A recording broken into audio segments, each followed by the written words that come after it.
बिस्मिल्लाहिर्रहमानिर्रहीम, अस्सलाम वालेकुम नाज़रीन, आप देख रहे हैं 92.8 विद सादिया अफसार। नाज़रीन, दुनिया जो है वो तीसरी आलमी जंग के दहाने पर खड़ी है, लेकिन पाकिस्तान की सियासत में क्या चीज़ ज़ेरे बहस है कि किस सियासतदान को क्या स्लॉट मिलेगा, किसका कितना शेयर होगा, कौन किस शर्त पर अगली बनने वाली हुकूमत में या ऑपोजिशन के लिए किस तरीके से फ़ायदा मंद होगा, पाकिस्तान की सियासत में क्या हो रहा है। डेफिनेटली उस पर प्रोग्राम में बात होगी, लेकिन सबसे अहम मौजू जो कि रशिया और यूक्रेन की जंग का है और वज़ीर आज़म इमरान खान साहब, जिन्होंने जो कल ही रात को वापस पहुँचे हैं अपना मॉस्को का दौरा ख़त्म करके, उनके इस दौरे की टाइमिंग्स को लेकर बहुत ज़्यादा तनकीद की गई कि अगर उनको पता था कि ये जंग होने जा रही है तो ना जाते, ये मुनासिब वक्त नहीं था। लेकिन आज बहरहाल वज़ीर ख़ारजा ने इस पर जितना ब्रीफ किया है तो उन्होंने बताया कि एक तो ये पहले से तयशुदा दौरा था और आप सब जानते हैं कि पाकिस्तान के लिए इस किसी भी ऐसे अहम दौरे को मनसूख करना या कॉल ऑफ करना वो भी रिपरकशंस का बायस बन सकता था। Thorough deliberations according to foreign minister Shah Mahmood Qureshi के उसके बाद वज़ीर आज़म साहब जो हैं वो गए हैं और यूएसए ने भी, यानी अमेरिका ने भी, उनके आला ऑफिशियल्स जो हैं उन्होंने भी इस हवाले से वज़ीर आज़म इमरान खान का जो दौरा है उस पर जो उनके कंसर्न्स थे या जो हमारे मुल्क ने उनको कन्वे करना था वो पहले बता दिया था। अब इस दौरे की अगर हम बात करें तो बहुत अरसे से हम देख रहे हैं कि पाकिस्तान और रशिया एक बार फिर से मुख्तलिफ शोबों में कोऑपरेशन बढ़ाने के लिए कोशिशें कर रहे हैं, चाहे वो ट्रेड है, इकोनॉमिक टाइज़ हैं, उनमें हम देखते हैं कि बेहतरी आई है। फिर सिक्योरिटी कोऑपरेशन जो है वो बढ़ा है। 2016 के बाद से हमने देखा कि जो जॉइंट मिलिट्री एक्सरसाइजेस थी वो दोनों ममालिक की शुरू हुई। फिर जब जनरल बाजवा ने विजिट किया था रशिया का 2018 में, तो उसके बाद एक जॉइंट मिलिट्री कमीशन भी बना था पाकिस्तान और रशिया का। फिर 9 साल के बाद उनके जो वज़ीर ख़ारजा हैं वो पाकिस्तान तशरीफ़ लाए थे पिछले साल। सो इस पर ज़रा बात करेंगे कि एक ऐसे वक्त में जब ऑब्वियसली रशिया ने यूक्रेन पर हमला किया है, ये जंग जारी है, गो कि आज रशिया की तरफ से एक मशरूत पेशकश की गई है यूक्रेन को कि अगर वो सरेंडर कर दे, उनकी फ़ौज सरेंडर कर दे तो वो सीज़ फायर की जानिब जाएंगे।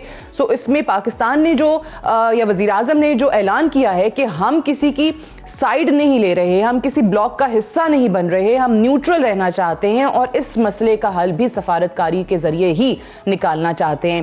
पहले तो इस पे बात करेंगे और आगे जाके पाकिस्तान की सियासत में जो कुछ हो रहा है उसका जिक्र भी आपके साथ किया जाएगा। सेनेटर मौला बख्श चांडियो साहब हमारे साथ मौजूद हैं इस्लामाबाद स्टूडियो में, सीनियर रहनुमा है पाकिस्तान पीपल्स पार्टी के। बहुत शुक्रिया चांडियो साहब आपका। सेनेटर जावेद अब्बासी साहब हमारे साथ मौजूद हैं, सीनियर रहनुमा पाकिस्तान मुस्लिम नवाज के। अब्बासी साहब आपका भी बहुत शुक्रिया। और रियाज फतियाना साहब भी हमारे साथ मौजूद होंगे थोड़ी ही देर में, मेंबर कौमी असम्बली है पाकिस्तान तहरीक इंसाफ की तरफ से। चांडियो साहब आपसे आगाज करते हैं। सबसे पहले तो बताइए कि एक ऐसे वक्त में जब ऑब्वियसली मुमालिक खुद को रीअलाइन कर रहे हैं, एक तरीके से वर्ल्ड ऑर्डर जो है वो तब्दील हो रहा है, मुख्तलिफ मुमालिक साइड्स ले रहे हैं, चूज कर रहे हैं कि किसकी तरफ जाना है, पोजीशनिंग जो है मुमालिक की नज़र आ रही है। सो पाकिस्तान जब ये कहता है कि हम किसी ब्लॉक का हिस्सा नहीं बनेंगे और इस मामले की भी सफारतकारी के ज़रिए हल के ही हामी हैं, तो आपको नहीं लगता कि एक अच्छा स्टैंड लिया है हुकूमत की रियासत की तरफ से? मैं ज़्यादा इस मामले से बाखबर नहीं हूँ और ऐसा भी कोई तबसरा नहीं करना चाहता जिससे हमारे मुल्क का अपना मामला, अवलियत तो पाकिस्तान को है जी, और किसी को भी नहीं है। जिस मामले का मैं नहीं हूँ माहिर या नहीं कह सकता, उस पर तबसरा करके ख़राब नहीं करता हूँ, लेकिन इनके जाने पर नहीं है, रशिया से ताल्लुकात बढ़ाने पर एतराज़ नहीं है। मैं इसीलिए पूछ रही हूँ क्योंकि ऑपोजिशन को एतराज़ सबसे पहले हुआ असल टाइमिंग का है। रूस जैसे मुल्क से आगे बढ़ना, ताल्लुकात बढ़ाना, मुख्तलिफ शोबाए ज़िंदगी में उनके साथ ताउन करके अपने मुल्क को भी तरक्की देना, ये कोई कबाहत की बात नहीं। मसला सिर्फ टाइमिंग का है। सब लोग बोलते हैं अभी ऐसा क्या है, जंग की हालत में आप गए हैं और कहते हैं हम गैर जानिबदार होंगे, ऐसे कैसे आप रह सकोगे? हमने हर वक्त बेवक्त की रागनी गा के अपने मुल्क को और कौम को नुकसान पहुँचाया है, और लेकिन खान साहब पर तो किसी बात का दुख हो ही नहीं सकता। खान साहब कब किसकी मानते हैं, कब किसकी बात को सोचते हैं। अच्छा, आपको भी टाइमिंग पे मसला है कि एक ऐसे वक्त में जब जंग छिड़ गई है तो उस वक्त नहीं होना चाहिए था। बट मैं फतियाना साहब भी आ गए, उनको भी खुशामदीद कहती हूँ। फतियाना साहब का मौक़िफ़ लेके फिर मैं अब्बासी साहब की जानिब जाती हूँ कि क्या पाकिस्तान जैसा मुल्क, जो मैं हमेशा बात करती हूँ कि कोई भी ऐसे अहम ममालिक के दौरे हों, अगर आप वो कॉल ऑफ भी करते हैं सो उसके रिपरकशंस भी तो आपको भुगतने पड़ते हैं। और जैसे आज शाह महमूद कुरैशी साहब बता रहे थे कि बहुत अरसे से प्लान्ड दौरा था, इज दैट राइट? देखिए सादिया, मैं समझता हूँ कि अगर आज जुल्फ़कार अली भुट्टो ज़िंदा होते तो चांडियो साहब को सख्त नाराज़ और डांटते। अच्छा, कि आप क्या बात कर रहे हैं। देखा जाए तो जब 1951 में पाकिस्तान के वज़ीर-ए-आज़म लियाकत अली ख़ान साहब ने अपना दौरा मनसूख कर दिया था रशिया का, और रशिया की बजाय अमेरिका तशरीफ़ ले गए थे, तब से हम अमेरिकन कैंप में शुमार किए जाते रहे और इंडिया रशिया के साथ चला गया। और फिर सोवियत यूनियन के ख़िलाफ़ जब वेस्टर्न क़ुव्वतों ने अफ़गानिस्तान में जंग लड़ी था, हमने उनकी प्रॉक्सी वार में डट के हिस्सा लिया, जिससे दुनिया का सारा बैलेंस ही ख़राब हो गया। वरना दो सुपर ताकतें होती तो बैलेंस होता इधर। फिर तो सुप्रीम ताकत हमने बना दी अपने हाथों से, जिसके नतीजे सभी पूरी दुनिया ने भुगते हैं।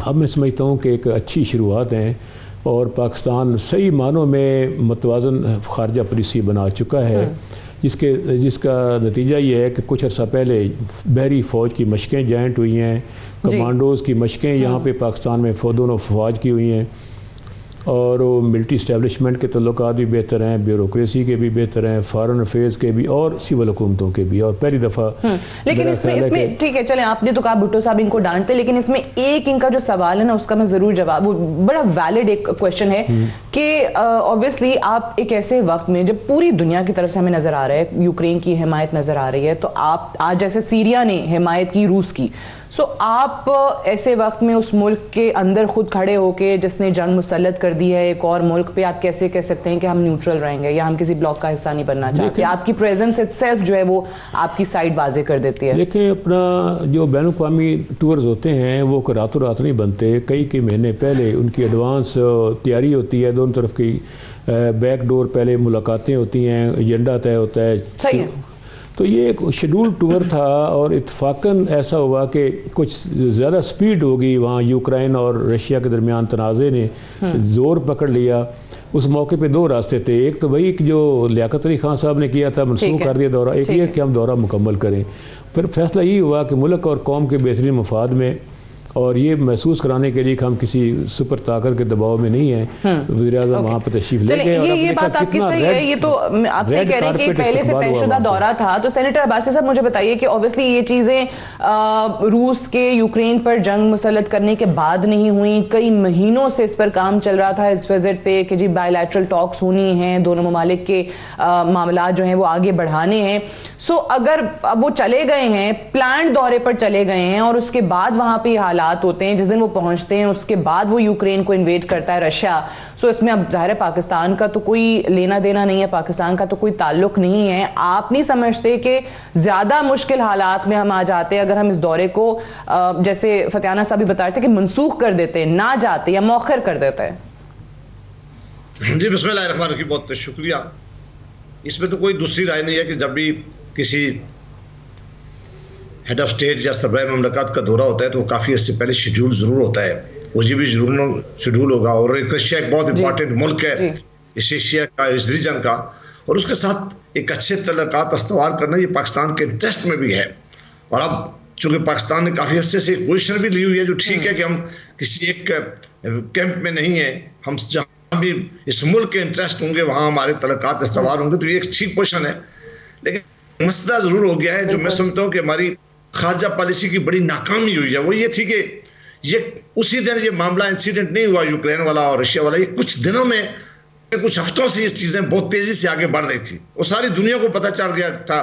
उस वक्त नेटो एक पोजीशन ले चुकी थी, अमेरिका ने एक पोजीशन ले चुकी थी और सारी दुनिया एक तरफ पोजीशन ले चुकी थी और हमें नज़र आ रहा था कि अब दुनिया की पोजीशन किस तरफ चली गई है। हम नहीं कहते कि इसको, ये कहते कि हम कैंसिल करते हैं। ये अगर अच्छा खारजा पॉलिसी होती तो उनको इत्मीनान में लिया जाता कि आप भी एक जंग की हालत में आ गए हैं, बड़ा मुश्किलात में इस वक्त में, इसको हम डेट एक्सटेंड कर लेते, कोई ऐसी बात कर लेते जो दोनों मुल्कों के लिए काबिल कबूल होती। ऐसी सूरत हाल होती है ऐसी मामलात में कि फिर आप कोई तीसरा रास्ता तलाश करते हैं कि आप मैसेज नहीं देना चाहते। ये उसी दिन प्राइम मिनिस्टर पाकिस्तान तशरीफ ले गए जब उन्होंने यूक्रेन पे अटैक कर लिया था। ये पाकिस्तान में मौजूद थे तो जो अटैक हो गया था, सारी दुनिया की पोजीशन ले चुकी थी।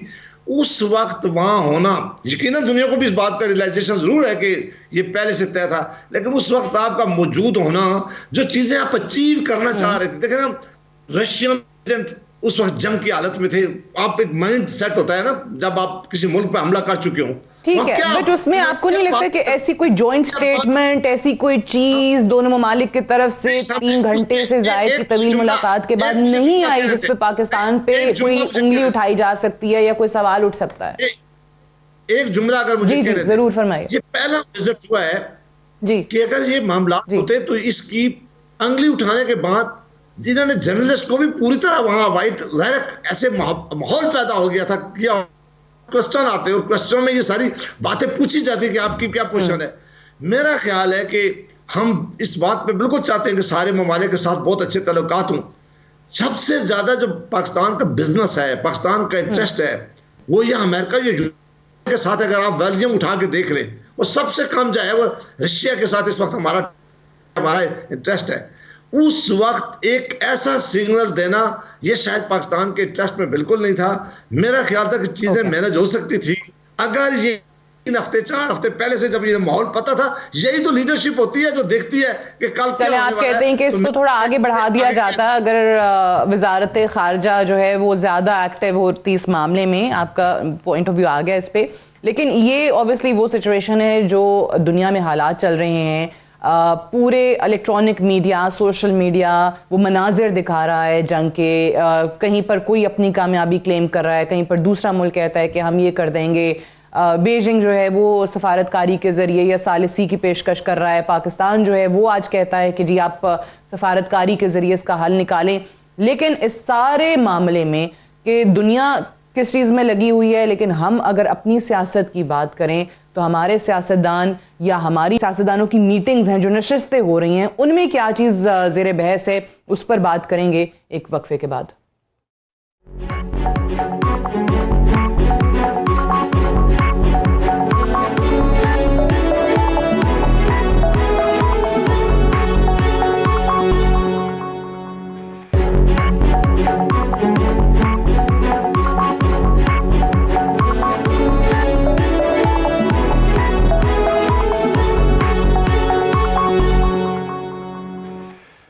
Welcome back. प्रोग्राम में एक बार फिर से खुशामदीद। खबरें ये हैं ज़राए से कि जी काफ लीग ने कहा है कि अगर आप हमारा ताउन चाहते हैं, मरकज़ में तहरीक अदम एतमाद में वज़ीर आज़म के ख़िलाफ़ जो अपोजिशन लाने का ऐलान कर चुकी है, तो उसमें फिर हम पंजाब की वज़ारत आला के से नीचे की कोई बात नहीं होगी, उस पर कोई कॉम्प्रोमाइज़ नहीं होगा। फिर फवाद चौधरी जो हैं वो कहते हैं कि हमारे 3 MNAs को अपोजिशन ने राब्ता किया है, उनको रिश्वत देने की कोशिश की है कि अगर आप हमारा साथ देंगे तो फिर ये होगा कि आपको आगे चल के या तो पैसे वैसों की अरेंजमेंट होती है या फिर अगर हम हुकूमत में आ गए तो आपको ये ओहदा दे दिया जाएगा। चांडियो साहब, वैसे एक सवाल है, ये सिर्फ ऑब्वियसली हुकूमत या अपोजिशन किसी एक पॉलिटिकल पार्टी से नहीं है, इतने अरसे से सियासत में होते हुए आपको अफसोस नहीं होता जब सियासतदानों की खबरें ये होती हैं कि अच्छा अपना हिस्सा, हमें क्या हिस्सा देंगे, हमारी कीमत क्या लगाएंगे, हमें कौन सा ओहदा देंगे, ये सियासत रह गई है? मैं पहले भी आपका तबसरा सुन रहा था, इस मुल्क में सियासत के पाँव जमाने का मौका दिया ही नहीं गया। खालिस सियासत करने का यहाँ रवाज ही नहीं पड़ा। अल्लाह गनी के रहमत करे, पहले पहले हुक्मरानों को, कायद-ए-आज़म को, उनके साथियों को, उसके बाद तो पाकिस्तान के हुक्मरान पाकिस्तानी तो थे ही नहीं, वो अपनी ज़ात के मुतहद। तो यहाँ सियासत मजबूत हुई नहीं, जमहूरियत मजबूत हुई नहीं। जब वो मजबूत नहीं तो उनकी रिवायतों का आगे बढ़ना क्या।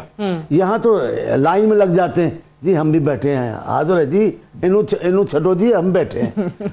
तो जब यहाँ ये होगा और इसकी हौसला शिकरी नहीं होती है, तो मतलब आप कह रहे हैं कि खुद ही फिर सियासतदान में इसलिए होता है। लेकिन अभी वैसे जो जरदारी साहब को जिम्मेदारी दी है कि जी 172 नंबर पूरे जरदारी साहब ने करने हैं, इत्तेहादियों को भी जरदारी साहब ने मनाना है, तो कैसे मनाएंगे? उसकी वजह है जरदारी साहब का तदब्बर, जरदारी साहब की गुफ्तगू करना, जरदारी साहब की बातों को समझना इनके बस की बात नहीं है। वो खालिस सियासतदान है। जरदारी साहब के तदब्बर की वजह से कोई और ऑफर नहीं उनकी तरफ से होती। नहीं, देखिए मैं आपको बता, जो मेरी बात पूरी नहीं हुई, मैं आपसे तो लड़ता भी नहीं हूँ ना, मुसीबत तो ये है। देखिए हालात के मुताबिक आप हुकूमत जो कुछ कर रही है, जो हथकंडे इस्तेमाल कर, ये जो फवाद भाई का बयान है ये शिकस्त नहीं है।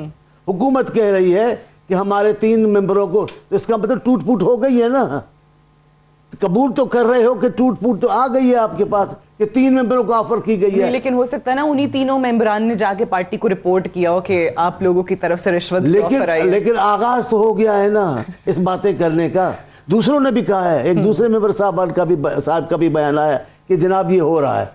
आप पहले से जवाब अभी बना रहे हो, भले बना रहे हो, हालात क्या है, लेकिन आपने जो पाकिस्तानी लोगों के साथ किया है, शर्म तो आनी चाहिए। आप वैसे ही छोड़ दे, सच्ची बात तो ये है। अच्छा। भूख है लोगों में, महंगाई है लोगों में, हालत खराब है। ये कैसे वजीर हैं, मैं कोई अल्फाज नहीं बोलना चाहता, जिनको भूख नजर नहीं आती, जिनको महंगाई नजर, कहते कहाँ है महंगाई जी। और वही बात है जी फलाने मुल्क में ऐसे, और फलाने मुल्क की बात पूरी दुनिया में पाकिस्तान में देखे क्या हालात है। इसलिए मैंने इसको और लफ्ज देते हैं इस हुकूमत को, मैंने इस हुकूमत का नाम रखा हुआ है अंधी हुकूमत। अंधी हुकूमत, जिसकी अपनी महंगाई नजर नहीं आती, जिनको अपने हालात नजर नहीं आते। एक दिन पहले करते बिजली को, 10 दिन 12 दिन के बाद आसमानों पे चढ़ जाता पेट्रोल। जहाँ पेट्रोल और बिजली महंगी हो जाए, भी वहां क्या रह जाता है। आप तसव्वुर करें क्या है। क्या आप डेवलपमेंट को देख लें, आकर हमें देख लें, सिंध के हिस्से को देख लें, इन्होंने सिंध के हिस्से को क्या दिया है सिंध के लोगों को। वो क्या मानते ना, वो तो कहते हैं कि सिंध की हुकूमत ने, पीपल्स पार्टी की हुकूमत ने कुछ नहीं किया, विफाक ने तो पता नहीं 1100 अरब का पैकेज भी दिया, ये भी दिया। तो अभी लॉन्ग मार्च शुरू कर रहे हैं ना, रैली शुरू आने दें। ये फसाद पैदा करना चाहते हैं। अच्छा, हुकूमतें नहीं आपको करती, जुलूस निकालती। पहला सलामत रखे शहबाज शरीफ साहब को चीफ मिनिस्टर बनकर हुकूमत के खिलाफ एक्शन, वो क्या जुलूस निकाला, रिवायत नहीं थी। चले कोई बात, ये क्या करना चाहते हैं, ये जो भेज रहे हैं कराची के जिस वजीर साहब को, उसका जो लबो लहजा है, मेरा तो अपना दोस्त है नहीं तो हो जाएगा कभी ना कभी इंशाल्लाह। लेकिन वो क्या करेगा, अभी जिसकी इस अंदाज से जबान चलती है तरक्की के लिए, वो हालात पैदा खराब करना चाहते हैं। ये अपनी वजह से पूरे, मैं तो कहता हूँ ये जुनूनी हुकूमत है। अच्छा। ये अपनी वजह से हर चीज को तहस नहस करके रख देंगे। मैं जो बातें करता हूँ हमारी फकीरों वाली बातें हैं। अंधी हुकूमत और जनूनी हुकूमत, ये सच कहता हूं मैं। 2 अल्फाज जो हैं आपने हुकूमत को दिए। आने वाले दिनों में आप देखेंगे, अगर इनके मिजाज के खिलाफ कोई फैसला होता है ना, ये किसी को नहीं छोड़ेगा। ठीक है, लेकिन बात वही आगे कि ये रिश्वत, हिस्सेदारियां, नहीं बिल्कुल आगे के वादे, बिल्कुल नहीं, ये पोर्टफोलियो, ये है ना सियासत का हिस्सा हमारी। आपके मुल्क में एक पार्लियामेंटी सियासत, जमहूरी सियासत है। पूरी दुनिया में पार्लियामेंटी सियासत जहां जहां है, वहां मेंबर यहां से उठ के वहां बैठ जाते हैं। ये तो होता है, ये एक जमहूरी पार्लियामेंटी सियासत का हिस्सा है। यहाँ कोई इनकलाबी नहीं हुआ। अच्छा चले, अब इसमें फिर ये करते हैं कि हुकूमत की जमात के जो अपने लोग हैं वो फिर जिम्मेदार हो गए, यानी अगर वो ऑफर है ना, फिर तो फतेहाना साहब वो तो रिश्वत फिर ऐसे लोगों को देना, या कोई स्लॉट ऐसे लोगों को ऑफर करे ना जहां पे उनको ये यकीन हो कि हाँ ये हमारी तरफ आएंगे, हाँ ये हमारी पेशकश कबूल करेंगे, तो वो लोग फिर आपके अंदर, आपके अपने पार्टी में बैठे हुए। देखिए, एक तो मैं अपने दोस्त का मशकूर हूँ कि इन्होंने हमें 2 टाइटल दिए हैं, जनूनी और अंधी, और हम इनको ओन करते हैं। ओन करते हैं। जो इंसाफ होता है हमेशा ब्लाइंड होता है। ये अच्छे इंसान है। इंसाफ जो होता है ना, आप देख लें जाके, जो फिलॉसफी यही है कि इंसाफ करें तो आंखों पे आप एक जैसा इंसाफ करें सबके साथ, ये तो हमारे हक में जाती है। दूसरा का जुनूनी, तो जुनून और स्पिरिट, असबियत, कमिटमेंट और जो इनकलाबी सोच के बगैर आगे आप बढ़ ही नहीं सकते। तो पुराने सियासतदान हैं, अब आप बताएं वो कैसे ये अपने वज़ीर आज़म को फॉलो कर रहे हैं, और जिन्होंने ऐसा कहा था यू टर्न इनकलाबी लेते हैं, ये भी वही इनका अक़वाले ज़रीन है। इनकी तरह लस्सी पीकर सोए रहे हैं तो फिर तो फायदा कोई नहीं। अक़वाले ज़रीन है इनके, ये पीटीआई वालों के। ये तो हमारे हक में जाती है। हम एक इनकलाबी पार्टी हैं और माशाल्लाह हर वक्त एक्टिव रहते हैं। हमारे देखें पूरी पूछेगा जिस अंदाज से आप बोल रहे हैं फतेहाना साहब कि हम एक इनकलाबी पार्टी, चलिए अब आपको लग रहा है अवाम पूछे ना पूछे नहीं, लेकिन मुझे बताएं ना, आपके अपने हलकों में जो लोग बैठे हुए हैं, जो तैयार हैं, कोई भी उनको ऑफर आती है किसी भी पोर्टफोलियो के लिए या किसी भी किस्म की, वो कहते हैं कि जी ठीक है हम अपोजिशन का साथ देंगे, वज़ीर आज़म के खिलाफ मरकज़ में भी और पंजाब के अंदर भी वज़ीर आला के खिलाफ। देखिए ना, और ऑफर क्या होनी है, हुकूमत में बैठे हैं, डेवलपमेंट ले रहे हैं, एग्जेक्टिव सपोर्ट ले रहे हैं, वजारतें, मशावरतें, चेयरमैनियाँ, पार्लिमानी सेक्रेटरी, मुख्तलिफ ओहदे, यही कुछ लेना है ना। वो तो ऑलरेडी इनके पास है, अब उनको क्या ज़रूरत है कि अपोजिशन के अपना एक अगले दौर के ख्वाब के पीछे और वो ट्रक की बत्ती के पीछे चलते हुए कोई इतना बेवकूफ़ नहीं है। और मैं ये भी बताऊं कि एक मुझे बावसूख ज़रिए ने बताया है, जिसने मुझे रोका है कि अपने जिक्र नहीं करना, नाम लेना है, 17 अरकान जिनका ताल्लुक अपोजिशन से है। अच्छा। वो उमदर खाते हुकूमत के साथ राब्ते में है। ये कहते हैं कि आपके लोग इनके साथ राब्ते में, आप कह रहे हैं कि 17 लोग जो हैं वो नून लीग और पीपल्स पार्टी दोनों से, वो हुकूमत के साथ राब्ते में है। और वो हमने उनका नाम छुपाया हुआ है। अच्छा। कि जब ये कोई हिट करेंगे इसके जवाब में डबल हिट हमारी तरफ से आ जाएगी। ये तो मैं समझता हूँ स्ट्रेटेजी का हिस्सा है। यानी सिर्फ इनकी तरफ से ही नहीं वो चीजें होती, हुकूमत भी पूरी, वो सही कह रहे हैं ना कि पार्लिमानी का फिर ये हम पहल नहीं कर रहे, हम पहल नहीं कर रहे, कतई हम पहल नहीं कर रहे। अगर पहल करनी होती तो हमारे पास बड़े मौके थे फॉरवर्ड ब्लॉक बनाने के अपोजिशन में, हमने तो नहीं बनाए। और यकीन जाने कोई लोगों ने मशवरा भी दिया तो वज़ीर-ए-आज़म ने कहा नहीं, मुझे याद है आपकी तरफ से भी एक दफा जो है वो ऑब्वियसली हुकूमत की गवर्नेंस को, परफॉर्मेंस को लेके और हल्के की, आप जब सियासत की बात करते हैं तो बहुत सारे लोग हैं जो शायद नालाएं, जो कहते हैं कि हम वापस कॉन्स्टिट्यूंसी में जाएंगे तो क्या करेंगे, उसमें आपके इत्तेहादी भी बहुत सारे हैं। मेरी बात सुने, ऐसी बात नहीं, ये प्रोपेगेंडा ज़्यादा है। अच्छा। एक हाइप खड़ी की गई है मीडिया पे स्पेशली कि ये नलायक है और ये प्राइस हाइक बहुत, कीमतें बहुत ज़्यादा हैं। आप मुझे बताएं, ये यूक्रेन रशिया की लड़ाई होती है, $110 पर बैरल ऐसे जंप करके प्राइस ऊपर जाती है, उसमें पाकिस्तान का कसूर है। कोरोना दुनिया में आया है, सप्लाई चेन मुतासर हुई हैं, वो पाकिस्तान का कसूर है। मैं समझता हूँ कि ये सारा कुछ होने के बावजूद टैक्स कलेक्शन 4000 से बढ़ के 6000 अरब तक आने का मकसद, मतलब ये है कि मुल्क की इकॉनमी ग्रो कर रही है, वरना टैक्स कौन देता है अगर इनकम नहीं हो रही। अब कई सेक्टर चल रहे हैं। तो आप कह रहे हैं कि ये एग्जेजरेशन है कि जी गवर्नेंस नहीं है, हालात बहुत बुरे हैं। तो आपको लगता है कि अभी तक जितनी हुकूमत की परफॉर्मेंस रही है उसके बाद आप अगले साल इलेक्शन के लिए जाएंगे अपने हल्के में तो आसानी जीत जाएंगे, पाकिस्तान तहरीक इंसाफ के टिकट पे? जरूरत ही नहीं है, मैं अपने हल्के, मैं किसी और की बात नहीं, अपने हल्के की बात कर सकता हूँ। आप फेसबुक, मेरे 50,000 लाइक्स हैं उसमें, अब चेक कर लें, हर हफ्ते 3-4 ग्रुप मेरे मुखालफों के छोड़कर मेरे साथ ज्वाइन कर रहे हैं। उन्हें महंगाई नजर नहीं आ रही। मेरा ख्याल परफॉर्मेंस और एक्टिविटी और इंटरेक्शन, ये सारी चीज़ें मैटर करती हैं। पॉलिटिक्स में एक पहलू ही सब कुछ नहीं होता, उसमें ट्राई एंगल होते हैं, बहुत सारे पहलू होते हैं, बहुत सारे रास्ते होते हैं। अब्बासी साहब परफॉर्मेंस पे तो आपने फतियाना साहब की बात सुन ली कि हुकूमत के गवर्नेंस को लेकर बहुत ज़्यादा प्रोपेगेंडा है, बहुत ज़्यादा एग्जेजरेशन है कि कुछ नहीं किया है। और दूसरा ये जो आप लोग कहते हैं कि हमारे पास इतने इनके लोग आ गए हैं, इत्तेहादी भी तैयार हैं, फिर अभी रिसेंटली ये काफ लीग को लेकर खबर सामने आ गई कि उन्होंने कहा कि अगर हमें आप दे देते हैं वजारत आला पंजाब तो फिर हम सोचेंगे या उसमें तरीक़े-ए-दम एतमाद कामयाब कराने में आपकी मदद करेंगे मरकज़ में। ये वाकई इस पे आपकी पार्टी में बात हुई है ये काफ लीग के हवाले से?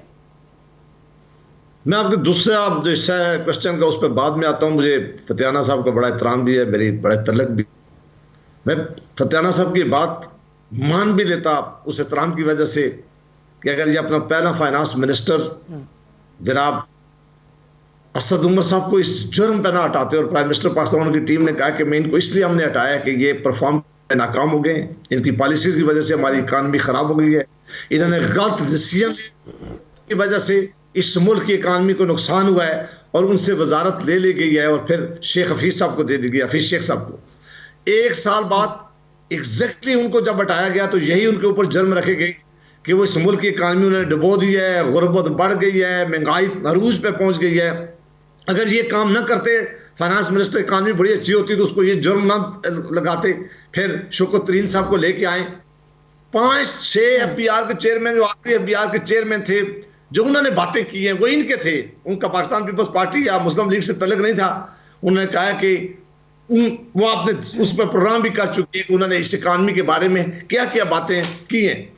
शौकत तरीन साहब ने अपनी प्रेस कॉन्फ्रेंसों में बार बार कहा कि हमारे बस में कुछ नहीं रहा, हम सारा महंगाई हर दिनों के हिसाब से इसलिए कर रहे हैं। उन्होंने नहीं कहा कि इंटरनेशनल प्राइसेस बढ़ रही हैं, उन्होंने नहीं कहा कि ऑयल प्राइसेस बढ़ रही हैं, उन्होंने कहा कि IMF की डिक्टेशन है हमारे ऊपर, IMF की शर्त हमारे ऊपर कि आपने हर चीज की प्राइसेस यहां तक लेके जानी है, अगर वो नहीं लेके जाएंगे हमें कर्जा नहीं मिलेगा। कर्जा वो इसलिए नहीं दे रहे थे कि इनकी इकानमी की सिचुएशन बड़ी खराब थी, तो उन्होंने कहा हमारे पास अब कोई हल नहीं है कि अब रोजाना की बुनियाद पर जो है हम इकानमी बढ़ाएं। तो अगर इस मुल्क की इकानमी अच्छी होती तो उस मुल्क का जो हमारे मिनिस्टर फाइनेंस के वो ये इल्जाम लगाते मसला क्या है कि आप पाकिस्तान में आप हर जगह आप जा रही हैं, देख रही हैं, 5 कमीशन बनाए गए पाकिस्तान के अंदर इस वक्त। सबसे पहले यहाँ दवाइयों का स्कैंडल हुआ है, खरबों रुपए दवाइयों का कमाया गया, एक मिनिस्टर को हटाया गया, बाद में उनको पोजीशन दे दी गई है। फिर गंदम का आया स्कैंडल, उसके बाद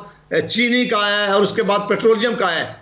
अरबों और खरबों रुपया के लूटा गया इस मुल्क का पैसा, और कमीशन बनाए गए, रिपोर्टें आ गई हैं, वो सारे लोग हुकूमत में शामिल हैं, लिहाजा उन पर कोई एक्शन नहीं हुआ। अगर उन पर एक्शन हो जाता तो आज पूरी दुनिया में शायद प्राइसेस का ये पकार नहीं है जो पाकिस्तान के अंदर है कि एक शरीफ आदमी जिसकी तनख्वाह 20 या 22 या 25 हज़ार रुपये है, वो किस तरह बिजली के बिल दे सकता है, वो किस तरह अपने बच्चों को स्कूल की फीस दे सकता है, वो किस तरह दवाइयाँ खरीद सकता है। ये ह्यूमनली पॉसिबल ही नहीं, उसके लिए इन्होंने छोड़ा। इतनी ज्यादा महंगाई की गई है। ये जो दुनिया के ममालिक के मिसाले देते हैं, वहां जब प्राइसेस मैं आपसे एक सवाल है, आपसे भी और चांडियो साहब से भी, क्योंकि ऑपोजिशन एक लम्हे को अब्बासी साहब मैं मान लेती हूँ, आप जो कह रहे हैं इस हुकूमत की चलें बदतरीन परफॉर्मेंस, कुछ डिलीवर नहीं किया, सब कुछ जो है जैसे आपने बताया वैसे ही है, तो इसका हल क्या है? क्या ऑपोजिशन के पास जितने मसाइल आप बताते हैं कितने गंभीर हो चुके हैं, तो कोई एक पॉलिटिकल पार्टी क्या इसका हल निकाल सकती है, या फिर इस हुकूमत को घर भेज देना रास्ता है वाहिद जिससे सोल्यूशन निकल आएगा?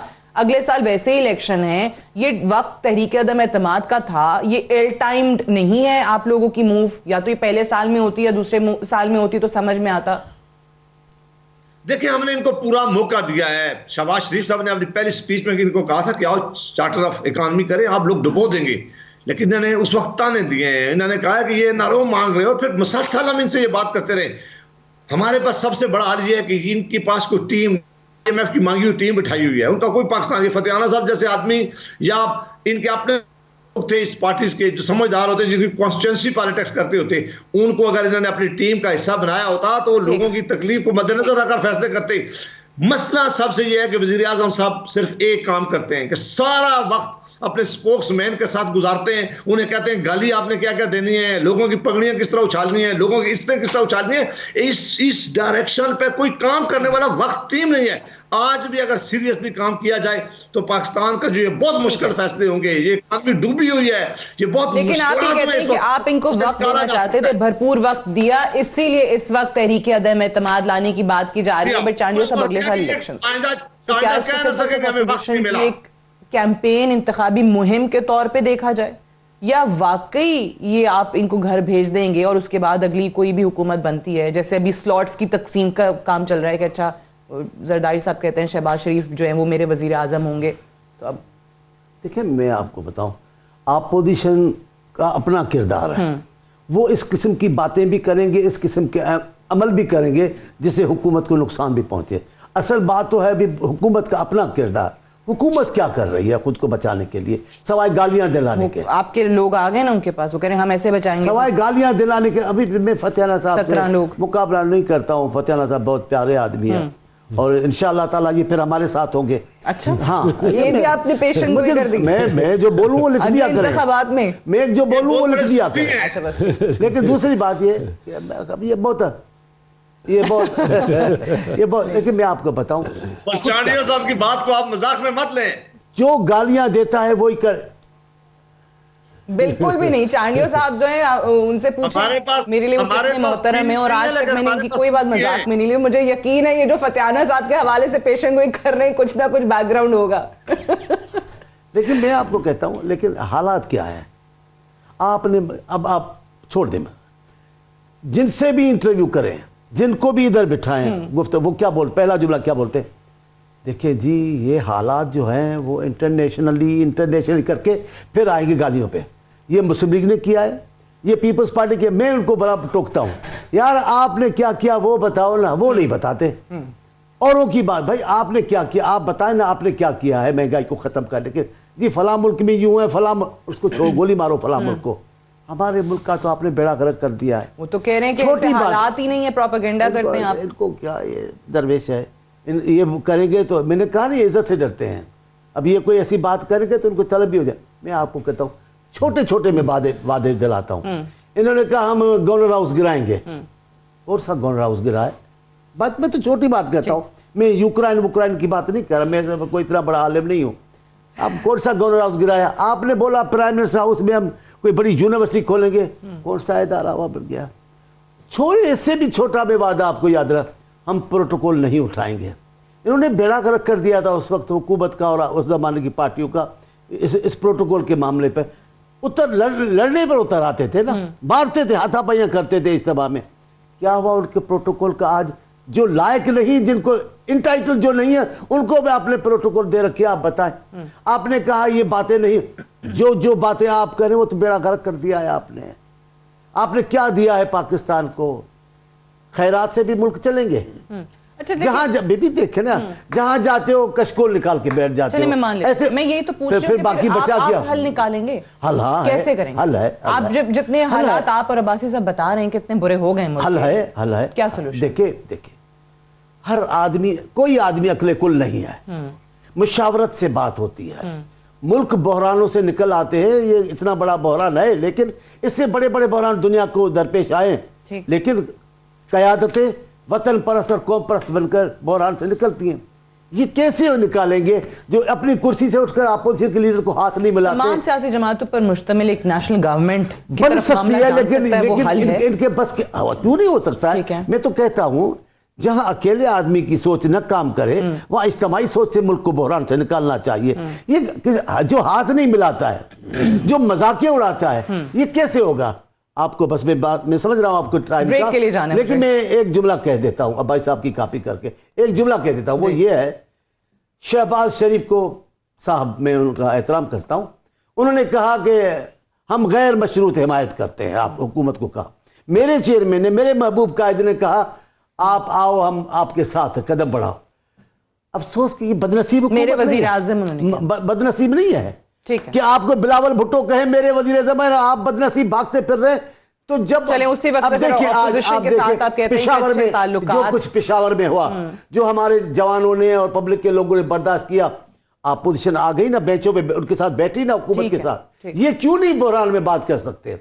ये अपने तकबर में फकड़ फूक में लगे हुए हैं। इनका क्या हुक्मरानी से, इनको आती हुक्मरानी नहीं है, इनको शोबाजी आती है। चलें, उसके बावजूद वो कहते हैं कि अगली जो टेन्योर है ना, अगली टर्म वो भी हमारी होगी, और वज़ीर आज़म साहब ने खुद ये ऐलान किया है। मैं फतियाना साहब से जवाब दूंगी, लेकिन मुझे आप कह रहे हैं ख्वाब देख रहे हैं। एक ब्रेक ले लें, ब्रेक से वापस आएंगे, डिस्कशन को हम यहीं से आगे बढ़ाएंगे। Stay tuned.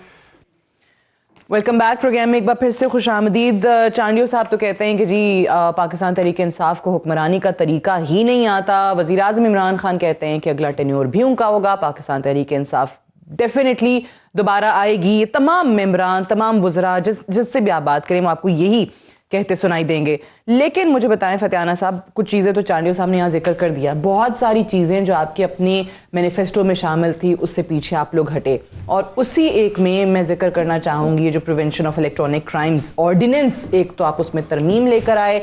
आज जो रिमार्क्स आए हैं इस्लामाबाद हाई कोर्ट के चीफ जस्टिस अतहर मिनल्लाह की तरफ से, वो आप लोगों के लिए भी बहुत है। इनसे तो मैं पूछूंगी जो इनके हवाले से कहा, लेकिन आप लोगों के लिए भी आई थिंक उसका जवाब आपको देना पड़ेगा कि पार्लियामान को आप लोगों ने अहमियत नहीं दी। वो कहते हैं ऑर्डिनेंस पे जो भी हुकूमत आती है वो ऑर्डिनेंस पे जोर रखती है। सादिया अफजाल साहब, सबसे पहले तो मैं अप्रिशिएट करूँगा जनाब सेनेटर मौला बख्श चांडियो साहब और सेनेटर जावेद अब्बासी साहब को। बहुत मज़हब शख्सियात हैं और मेरे दोनों ज़ाती दोस्त हैं, हमारा बहुत एहतराम का रिश्ता है, और दोनों अपनी पार्टियों में अच्छे लोगों में से हुए हैं।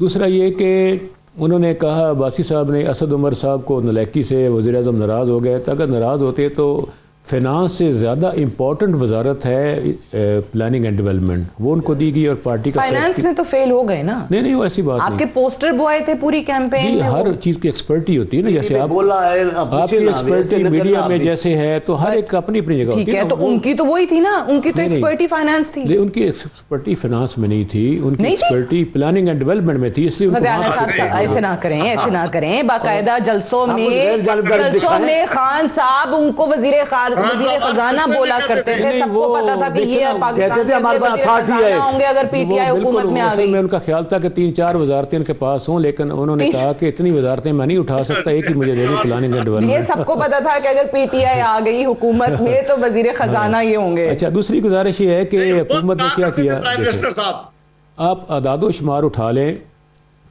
जी जी, मैं यही कह रही हूँ, खुद FBR से इमरान खान साहब ने कई दफा उनको अच्छा, वजीर खजाना बताया फ्यूचर ये का। कहते हैं आपने किया क्या, आप अदादो शुमार मंगवा लें FBR से। इन 3 सालों में पिछले अदवार से ज़्यादा कार और मोटरसाइकिल परचेज की गई है, प्रॉपर्टी बेइंतहाब भी की है, उसकी कीमतें में इजाफा हो गया है, कारनामा है जी। और टेक्सटाइल सेक्टर चल पड़ा है। 4 की बजाय 6,000 अरब रुपए की टैक्स रिकवरी हुई है, तो इकॉनमी चल रही है। एहसास प्रोग्राम, हेल्थ कार्ड, एहसास ये आपका वो नहीं है। ऐसे प्रोग्राम हैं जो वाकई हमारे मैनिफेस्टो पे अमल करने की निशानदेही है कि अकाउंटेबिलिटी, एहतसाब और वेलफेयर स्टेट और इकॉनमी को प्रमोट करना और ठीक करना, खारजा पॉलिसी इंडिपेंडेंट और खुद मुख्तार बनाना, कश्मीर के मसले को उठाना, और ये सारी चीज़ें तो हमने करके दिखा दी हैं। यही तो अच्छा, परेशानी तो है। इसीलिए आप कहते हैं अगला टेन्योर अगर आपका है। तो फिर अगर अपोजिशन ये, लेकिन ये जो ड्रैकोनियन लॉज, ये जी, मैं नहीं कह रही ड्रैकोनियन लॉ वैसे तो खैर है, चलें अगर मेरी ओपिनियन पूछें, लेकिन इस्लामाबाद हाई कोर्ट के चीफ जस्टिस ने भी कहा। नहीं, मेरी बात सुनिए, ये क्यों हमें जल्दी निकालने के लिए रेस में लग गए हैं? इन्हें पता लग गया है कि अगर 1.5 साल और इस हुकूमत को मिल गया तो इतनी खुशहाली, इतनी मामला बेहतर होने हैं, उससे डरते हुए कि हम कहीं धर्म तख्ता 2023 के इलेक्शन में न हो जाए, जल्दी जल्दी इस हुकूमत को फारिग करने के चक्कर में अच्छा। ये इनको खौफ ज़्यादा हो अब्बासी गया। साहब, आपसे तरक्की नहीं बर्दाश्त हो रही बकौल फतेहाना तरक्की साहब नहीं इस इनसे हो अवाम रही। की और मुल्क की। और जो गवर्नर हाउस की बात की तो बिल्कुल हुकूमत गिरा गवर्नर रही है। दीवार गिराने जा रही थी, लाहौर हाई कोर्ट ने स्टे ऑर्डर कर दिया था वहाँ पे। अब गिराने ठीक है। जा रहे हैं। और इसके अलावा मैं ये भी अर्ज़ करूं कि बहुत सारे फैक्टर्स हैं, बहुत सारे इंडिकेटर्स हैं। यूथ 64% पाकिस्तान का, ख़वातीन 49%, ओवरसीज़ 1 करोड़, इनकी 80-90% मेजॉरिटी इस हुकूमत को लाइक करती है। अच्छा, और तो आपने सारी उम्मीदें जो हैं अगले इलेक्शन जी, में तो आप- जीतने की वो ओवरसीज पाकिस्तानियों से ही लगाएंगी हैं, और ईवीएम पे इसीलिए आपका फोकस ज्यादा रहा है। 18 साल का वोट है। ठीक है, अब जब वोट चलिए। पड़ेगा लग अब्बासी पता साहब, जाएगा। जी। राइट। अब सेनेटर जावेद अब्बासी साहब, योर पॉइंट ऑफ व्यू। देखिए, अभी आपने फतेहाना साहब से, मैं फिर वही फतेहाना साहब ने कहा है, मैं समझता हूँ कि ये फतेहाना साहब मेहरबानी करके ये रिपोर्ट्स पे ना जाएं, इन फिगर्स पे ना जाएं। आप एक कॉन्स्टिट्यूंसी पॉलिटिशियन है, आप लोगों की हालत पे रहम करें, आप लोगों में जाएं। जो खैबर पख्तूनख्वा का बलदियाती इंतखाब में अशर किया है, यही अशर पूरे पाकिस्तान में आने वाले लोग आपका करने के लिए तैयार हैं। इसी तरह बाई इलेक्शन का हुआ है। हम सब चाहते थे कि पाकिस्तान में खुशहाली आए, पाकिस्तान के लोगों में खुशहाली आए। कोई एक वादा जो वो इस हुकूमत ने पूरा किया, कुछ मौला साहब, चांडियो साहब, मैं उनको बहुत बड़ा सूफी समझता हूँ, उन्होंने गिनवाए। थोड़े से मैं वो गिनवा देता हूँ।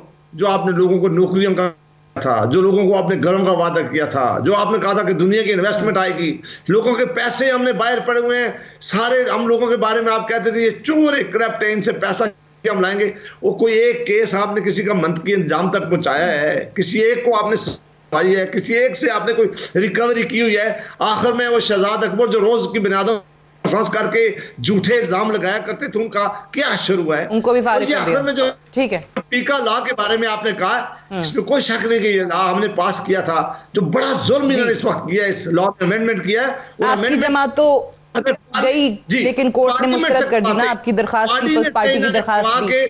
कि- लेकिन सियासतदानों के लिए लम्हा फिक्रिया है कि जब वो कहते हैं कि अदालतों में आ जाते हैं आप सारे मामलात लेके, पार्लियामान आपके पास फोरम है, आप लोग क्यों नहीं पार्लियामान में ये सब करते हैं? देखिए, ये बिल्कुल अदालत ने ठीक कहा है, और अदालत में बहुत ही इस्लामाबाद हाई कोर्ट का भी और तमाम अदालतों का एहतराम में हमेशा पार्लियामान क्या करती है। चांडियो साहब और हम सेनेट में हमने कई दफा डिसअप्रूवल की रेजोल्यूशन पास किया, ये वहां ले ही नहीं करते, वहां लाते ही नहीं है। नेशनल असेंबली में इनकी अक्सरियत है, वहां से ये आपको आइन में ये लिखा हुआ है कि आप ऑर्डिनेंस को एक्सटेंशन दे सकते हैं। मसला क्या है? इन्होंने पार्लियामान की बड़ी बेतुकीरी की है। उनसे भी सवाल हुआ कि हुकूमत जो है वो ऑर्डिनेंस ले आती है, पार्लियामान में मामलात नहीं लाती है। और उसी पे चांडियो साहब का भी इस पे मौक़िफ़ जान लो, वक्त भी थोड़ा है, कि वो कहते हैं पार्लियामानी मामलात, ये chief justice Islamabad high court कह रहे हैं कि आप अदालतों में लाते हैं तो आप खुद मजलिस शूरा की तौकीर कम करते हैं, उसको कमजोर करते हैं पार्लियामान को? मैं कभी इन अदालती मामलात में जज साहबान के मुतल्लिक कभी कोई राय नहीं देता हूँ, क्योंकि मैं इसका हामी नहीं। जी। लेकिन बाद जजेस ऐसे हैं जिन पर बात होती है, जिनकी तारीफ होती है। अतहर मिनल्लाह साहब को भी मैं जज बनने से पहले, जस्टिस बनने से पहले प्रोग्रामों में शरीक हुए हैं, बैठे हैं। आज तक उनका वही मौक़िफ़ है, उनके फैसले देखें, उनके राय देखें, उनमें से जानिबदारी नजर नहीं आएगी, इंसान दोस्ती नजर आएगी, इंसाफ दोस्ती नजर आएगी। वो दुरुस्त कहते हैं ना, ये नहीं आने चाहिए आप। लेकिन असल मसला है पार्लियामेंट को, ये पार्लियामेंट के मालिक की इज्जत दे तो पता चले ना क्या किया है इन्होंने। सेनेट में क्या हाल, सेनेट का हाल क्या किया आपको पता है? सेनेट में किस तरह इन्होंने फैसले किए हैं देखे तो सही। ऐसे तो नहीं चलते। ये ईमानदारी की मैं बात बताता हूँ आपको, इनके जहनियत में आम रहता है। खान साहब के जहन में है ही नहीं कोई जमहूरियत होगी। ये अभी भी ये समझते कप्तान है, तमाम खिलाड़ी मेरी बात मानेंगे, जो मैं कहूँगा इधर जाओ इधर जाओ। ऐसे नहीं चलेगा। आपको इस मुल्क को बहरानों से निकालना है। तमाम लोगों को, तमाम पार्टियों को पार्लियामेंट में, पार्लियामेंट से बाहर जो मौजूद हैं सरगर्म हैं, उनको गले लगाना होगा, उनसे बातचीत के दरवाजे खोलने होंगे। वो तो ये कहते हैं ऑपोजिशन से हाथ नहीं मिलाना। नहीं मिलाएंगे तो जहां जाएंगे वो तो दुनिया देखेगी ना। मैं फिर भी लिख ले, अगर जो अभी मैं नहीं बता सकता ना, जहां जहां दूसरे गए वजीर आजम और वो घर इनके लिए भी खुले होंगे, ऐसे तो नहीं होगा। मैं आपको कहता हूँ बहुत सारे वजीर आजम तो मुल्क से बाहर हैं। पहले वो कहाँ गए? यहाँ से जाने के बाद ये भी शख्सी खान साहब के लिए बात है, अच्छे हैं, खूबसूरत से। मैं उनकी शख्सी बात नहीं कर रहा। असल हुकूमती मामला कैसे चला रहे हैं, हमारे साथ क्या किया। मैं आपसे पूछता हूँ, जरदारी साहब की अभी उम्र थी, जेल में उसको डाला, उसकी बहन को डाला। मैं फलाल बीबी किसी पेशी पे गैर हाजिर नहीं रही। एक पेशी पे आई तो पुलिस नहीं आई उनको लेने, वो खुद चली आई। भाई मुझे पुलिस लेने क्यों नहीं आया? हम भाग तो नहीं जाते। ठीक है, लेकिन आपको बेनजीर साहबा की बेटी हैं, इस मुल्क के मोहसिन की नवाती है, उसको आपने वालिद से मिलने नहीं दिया। ये जो आपने हरकतें की है, ये जो आपने रिवायतें डाली है, ये कहाँ जाएगा? इनका भी कोई तो हिसाब देगा। देंगे ये हिसाब जरूर, वक्त हिसाब लेता है, क्यों नहीं लेगा? ये बात आपकी दुरुस्त है, वक्त हिसाब लेता है, सिर्फ इनके लिए नहीं, ओवरऑल एक दुनिया का कानून है। I have to wind up है। बहुत बहुत शुक्रिया रियाज फतियाना साहब आपका, सेनेटर मौला बख्श चांडियो साहब आपका, और सेनेटर जावेद अब्बासी साहब आपका प्रोग्राम में ज्वाइन करने के लिए। That's all for tonight. I will see you tomorrow इंशाल्लाह। इजाजत दीजिए, खुदा हाफिज़।